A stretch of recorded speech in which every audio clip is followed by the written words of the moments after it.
ఈ దేహం యొక్క వర్తమానం జీవుడి చేతిలో ఉంది. భవిష్యత్తు భగవంతుని చేతిలో ఉంది. ఈ దేహం భవిష్యత్తు గురించి ఆలోచించి దిగులు చెందితే భగవంతుడి ఆజ్ఞను ఉల్లంఘించినట్లు గుర్తు. దేహం యొక్క భవిష్యత్తు నిర్ణయించేది భగవంతుడు. కాబట్టి నేను దిగులు పడితే భగవంతుడు నాకు శిక్ష విధిస్తాడు. ఏమిటి ఆ శిక్ష? సంసారం అంటే పునర్జన్మ. జీవుడిగా ఈ దేహాన్ని వాడుకో, తప్పులేదు.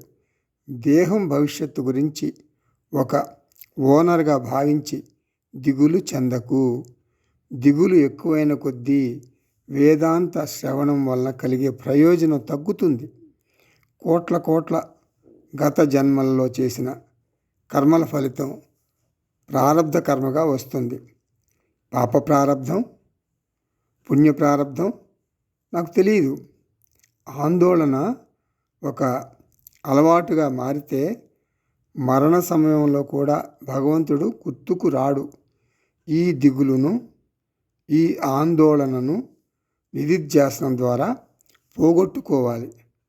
వాసన నివృత్తి జరగాలి. దేహాభిమానం తగ్గించుకోవాలి. ఈరోజు ఏమి చేయాలో అది నేను చేస్తాను. రేపు గురించి భగవంతుడు ఆలోచిస్తాడు. అది నా పరిధిలోకి రాదు. అది కర్మ సిద్ధాంతం.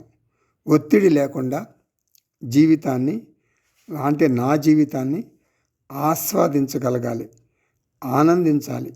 ఒక బుట్టలో పాము ఉంది. దానికి ఆహారం లేదు. పాము చావటానికి సిద్ధంగా ఉంది. ఆ బుట్టను ఒక ఎలుక కొరికింది, రంధ్రం చేసింది, లోపలికి వెళ్ళింది. పాముకి ఆహారం అయ్యింది. పాము ఆ రంధ్రంలో నుండి హాయిగా పాకుకుంటూ వెళ్ళిపోయింది. ఇలాగే ఉంటుంది ప్రారబ్ధం. మనకు అర్థం కాదు. ఎలుక లోపలికి తనంత తాను రంధ్రం చేసుకుని వెళ్ళి పాముకి ఆహారంగా మారిపోయింది. పాము హాయిగా రంధ్రంలోంచి వెళ్ళిపోయింది. ఇలాగే ఉంటుంది ప్రారబ్ధం. ప్రారబ్ధం మనకి ఎప్పటికీ అర్థం కాదు.